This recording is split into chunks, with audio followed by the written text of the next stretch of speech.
तो देखते हैं वेद मंत्र वैद्य के विषय में कि सुकेषु में हरिमाण रोपाणकासु दद्मसि अथो हरिद्रव्येषु हरिमाणनि दद्मसि।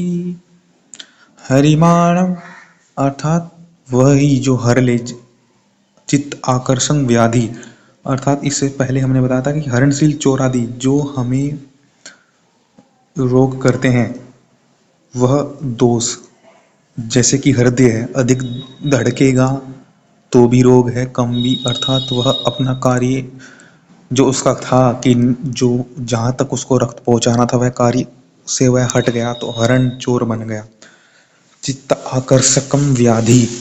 चित्त आकर देखो किसी व्यक्ति का चित्त ब्लड प्रेशर बढ़ा रहता है, उसको क्रोध अधिक आता है, यह जी चित्त प्रकृति है जिसकी गर्म जिसका अधिक जिसको गर्मी होती है शरीर में, अर्थात उससे वह शरीर को सुख हरता है, वह चित्त पित्त प्रकृति जो चित्त प्रकृति है वह सुखाता है शरीर को। और जो सूर्य शरीर में जो मल अर्थात जो चिकनाई है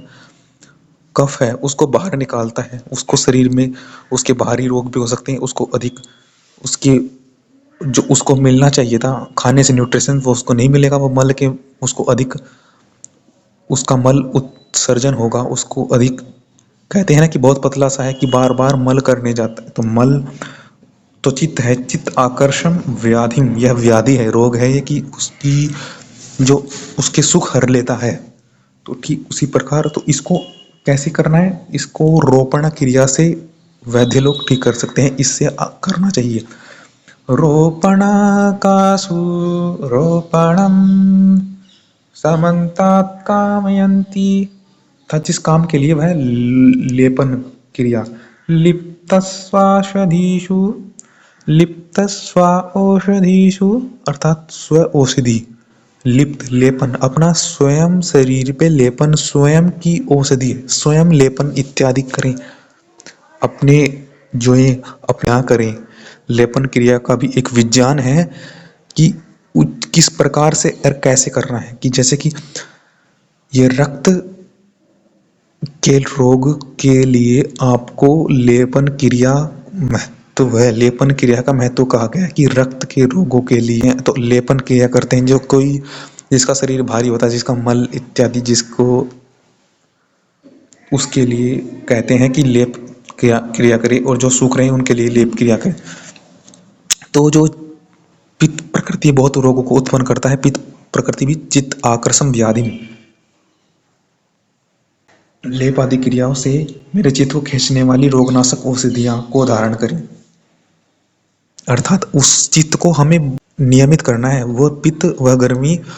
हमको शांत करनी है, स्थिर करनी है, वो गर्मी हर शरीर के अंग में क्रिया न करे, रोग न बढ़े, दोष ना हो, इसलिए उसको शांत करते हैं लेपन क्रिया से।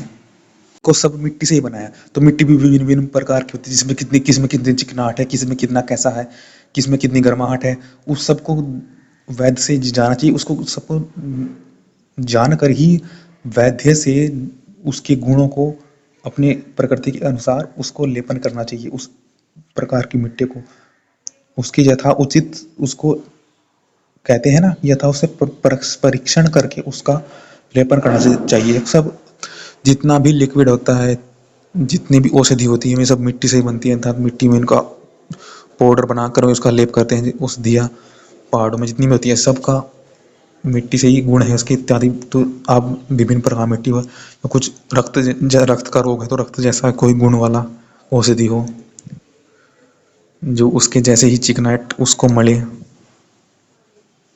कुछ जैसे त्रिफला, बहुत कुछ औषधि हैं उसका सेवन करते रहें, लेपन क्रिया से रोगों का निवारण करके बल को प्राप्त हों, उससे आपका बल ठहरेगा। जो आप सूख रहे हैं ना चित्त गर्मी की पित्त प्रकृति के कारण, वह आप दुर्बल नहीं होंगे, आपका जो कफ है वो नियंत्रित रहेगा, क्योंकि बल कफ बल के लिए होता है, जो कफ अर्थात शुक्र कफ जो आप चिकनाई शरीर को जो चलाती है जिसमें बल होता है, तो वो कफ अधिक निकलेगा नहीं शरीर से, वह कफ स्थिर रहेगा,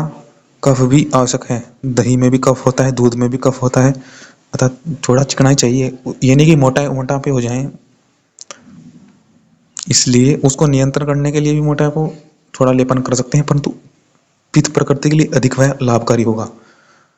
उससे फिर आपको जो स्थिर है आपका कफ भी अब बलयुक्त होंगे, आपके शरीर में ठहरेंगे न्यूट्रिशन।